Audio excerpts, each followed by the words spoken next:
हमारे साथ जुड़ गए हैं बाबा रामदेव जी भी। आपका बहुत बहुत स्वागत बाबा रामदेव जी। साथ ही हमारे साथ आलोक जी हैं, राकेश सिन्हा और सिद्धार्थ नाथ। बाबा रामदेव जी, आजकल आप नरेंद्र मोदी की बहुत सराहना कर रहे हैं। ये हृदय परिवर्तन का जैसा चरित्र है उसके साथ यदि मैं वैसा बर्ताव करता हूं, मैं उसको कहता हूं ये न्यायपूर्ण व्यवहार है। नरेंद्र मोदी में वास्तव में देश का नेतृत्व करने की काबिलियत है और उसने अपनी वो काबिलियत गुजरात में गुड गवर्नेंस देकर के एक साहसपूर्ण व्यक्तित्व के रूप में एक विकास करके विश्वास अर्जित किया है।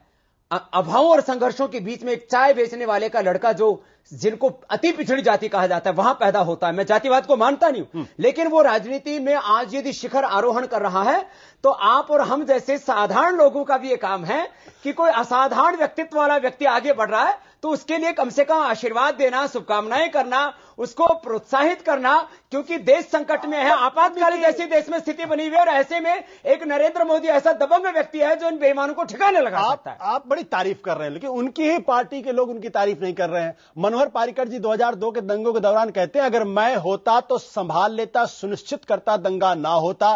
वो नए नए मुख्यमंत्री बने तो उनसे नहीं संभला। उन्हीं के पार्टी के नेता है लालकेश आडवाणी, जिनको आपत्ति है कि भाई ये आदमी जो है ये पार्टी को सही दिशा में नहीं ले जा रहे हैं।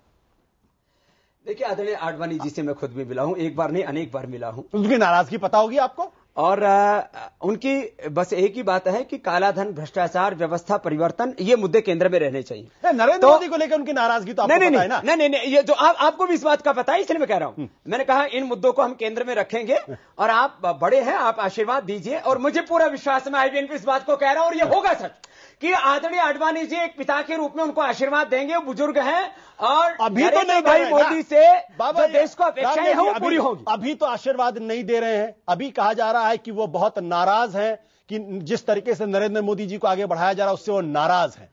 मनोहर पार्रिकर उनके साथ नहीं है, सुषमा जी उनसे नाराज हैं और शिवराज सिंह चौहान जी ने कहा भैया चुनाव के पहले अगर आपने घोषित कर दिया तो मुझे चुनाव में नुकसान हो जाएगा।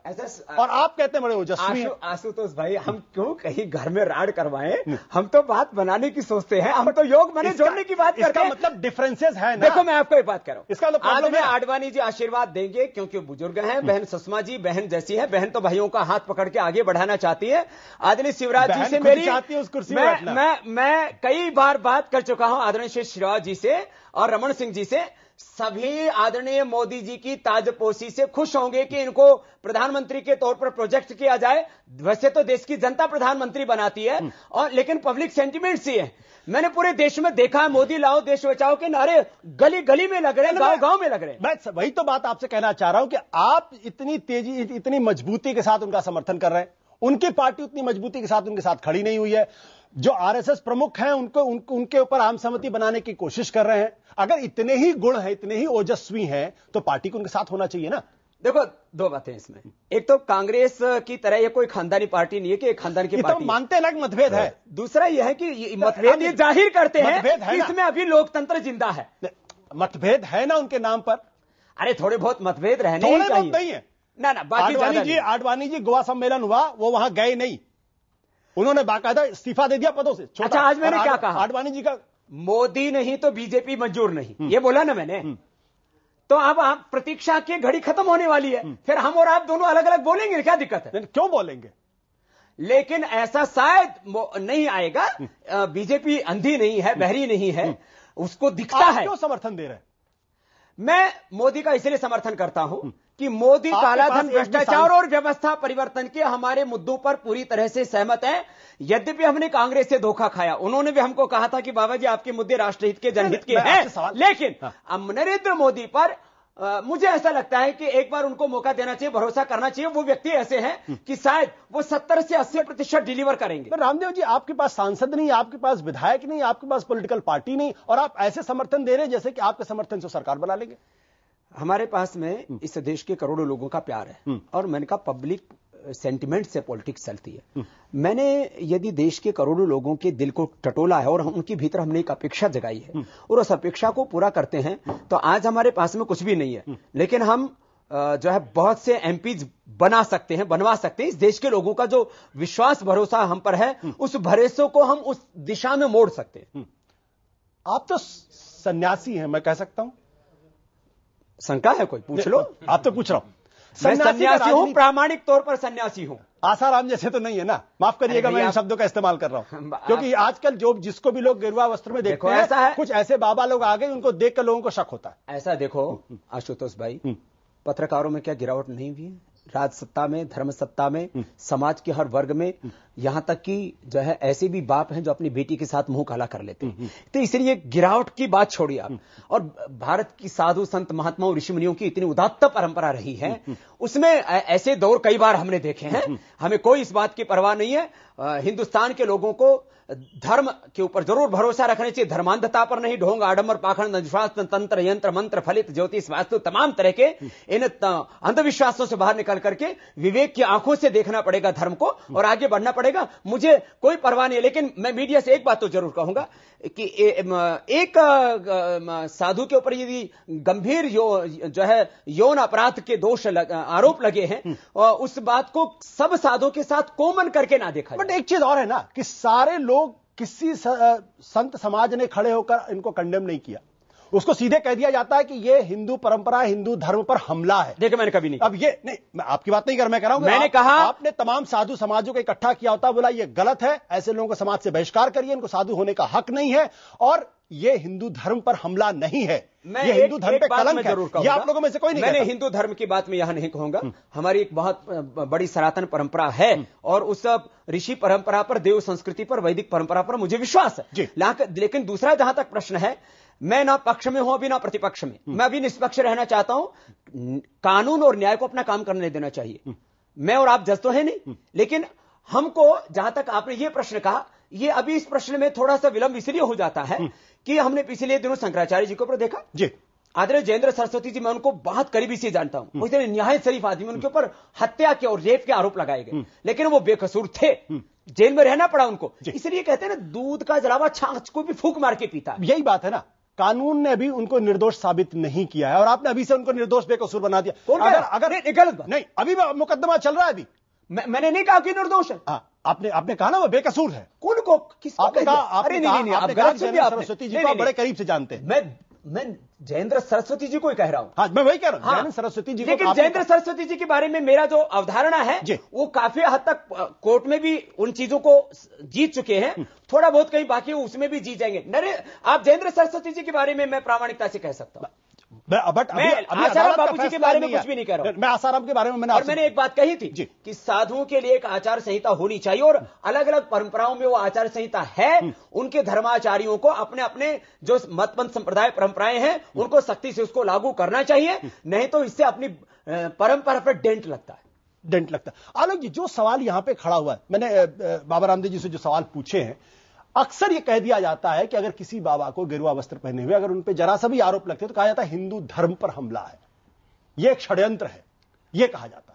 इस सब के बारे में नहीं कहा जाता आलोक जी। नहीं, लेकिन ये देखिए ना, जिस तरह से आपने कहा, पहले शंकराचार्य जी को हुआ, जयललिता जी तो बहुत ज्यादा, वो भी हिंदू धर्मावलंबी इसको कहना चाहिए, उस आधार पर वो बड़ी जितनी पूजा पाठ करती हैं, जितना सब धर्म को मानती है, उसके बाद भी उस समय उन्होंने शंकराचार्य को गिरफ्तार कराया था। इसलिए, लेकिन ये है कि उसको धर्म से क्यों जोड़ा जाता है? अपराधी अपराधी है, और जो अभी स्वामी जी कह रहे हैं तो बहुत अच्छी बात है, कानून के ऊपर करना चाहिए। लेकिन आप देखिए, कई बयान ऐसे आए हैं, विश्व हिंदू परिषद के नेता हों, उमा भारती जी के बयान हों, कई लोगों ने जिस तरह से हिंदू धर्म के नाम पर कहा कि हिंदू धर्म पर है, उनके नाम पर एक उन्माद खड़ा करने की कोशिश हुई, उनके साथ जो अपराधी, और 5,000 करोड़ की एम्पायर, मेरा ख्याल है बाबा रामदेव जी जिस तरह से, मैं फिर कहूंगा, ये जिस तरह से काला धन के खिलाफ एक बहुत बड़ा आंदोलन चला रहे हैं, सबसे पहले उन ट्रस्टों के बारे में क्यों नहीं चलाते?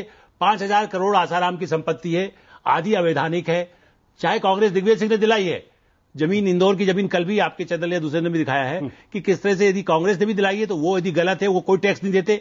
आप उनका यदि पैसा दिला दें तो स्विट्जरलैंड से पैसा आए ना आए, लेकिन इन मेहनतों का और इससे बहुत बड़ा पैसा आप जनता का भला कर सकते हैं, आप उसकी मांग करेंगे क्या? जी, एक सवाल, इसका जवाब आप दीजिए। देखो, ऐसा है, हमने पहले तो कोई टैक्स नहीं देते, आप टैक्स देते हैं लेकिन वो टैक्स नहीं देते हैं। देखो, इस सवाल हमारे जवाब सारे लगाए, हमको कहीं पर वो जो है गलत साबित नहीं कर पाए। दूसरी बात, हमने किसी गवर्नमेंट से एक इंच जमीन नहीं ली। आपका नहीं कह रहा हूं, जो लोग हैं उन पर मांग करिए ना आप। देखिए, मैं आज ये मांग करते हैं, आज IBN 7 पर बैठ करके मैं इस बात को कह रहा हूं, यदि किसी संत के पास भी काला धन 1 रुपए से लेकर के लाख करोड़ रुपए तक कहीं पर भी है, उसको तुरंत राष्ट्रीय संपत्ति घोषित करना चाहिए, उसको जब्त करना चाहिए, और जिसने ऐसा गुनाह किया हो उसको सजा भी मिलनी चाहिए। मैं तो ऐसा मानता हूं कि कानून सबके लिए बराबर होता है, उसमें कोई हिंदू, कोई मुसलमान, कोई सिख, ईसाई, कोई साधु, महात्मा, कोई गृहस्थी, कुछ नहीं होता है, और उसका सबको प्रामाणिकता से पालन करना चाहिए। और काला चाहे देश के भीतर है चाहे देश के बाहर है, इनकम टैक्स क्यों नहीं लगना चाहिए? लगना चाहिए, बिल्कुल लगना चाहिए।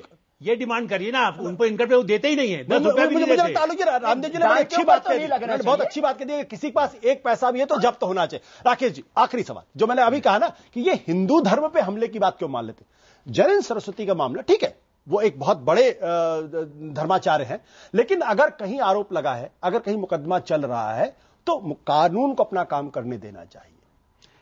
देखिए, एक बात बता देता हूं कि कोई भी संस्था ये नहीं कहती कि हिंदू धर्म पर हमला है। जब किसी पर कोई कानूनी कार्रवाई की जाती है तो कानूनी कार्रवाई में कोई व्यवधान नहीं उत्पन्न करता है। लेकिन एक बात देख लीजिए, जो प्रमाणिक बात है, जब किसी हिंदू संत पर कोई आरोप लगता है तो जिस प्रकार का हाइप क्रिएट किया जाता है, वही हाइप, सिलेक्टिव हाइप जो क्रिएट किया जाता है, मैं नहीं कहूंगा दूसरे धर्मों पर नहीं किया जाता है, उसको नहीं किया जाता, ये है उसको राकेश जी नहीं किया जाता, ये बात सच है, उसको सप्रेस किया जाता है, उसको कहते हैं उनके फॉलोवर नहीं देखते, नहीं कोई हमारा टीवी चैनल उनके ऊपर बात किया जाता है। जैसे बात आती है जैसे शंकराचार्य जी के ऊपर जब आरोप लगा, शंकराचार्य जी पर जब आरोप लगा, ऐसा प्रतीत हुआ कि पूरे हिंदू साधु संत सन्यासी सभी कुकर्मी हैं, और बाकी धर्मों के सभी लोग, मैं ये नहीं कहता हूं जिस पर आरोप लगे उस पर कानूनी कार्रवाई हो, लेकिन इस देश की व्यवस्था ने हिंदू धर्म को, जिस तरह बाबा रामदेव पर जो आक्रमण हुआ, क्या वो आक्रमण हिंदू धर्म पर आक्रमण नहीं था? क्या गलत आक्रमण नहीं था? सत्ता का दुरुपयोग नहीं हुआ था?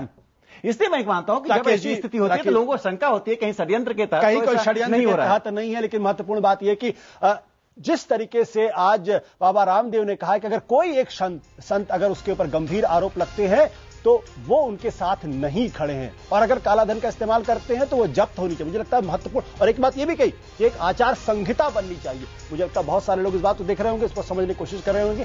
हालांकि जाते जाते मैं कहना नहीं भूलूंगा कि जिस मजबूती के साथ ये मोदी जी का समर्थन करे, काश बीजेपी उसी मजबूती के साथ खड़ी होती तो नजारा कुछ और होता। फिलहाल वक्त ब्रेक में जाने के पहले हम आपको बता दें कि उम्मीद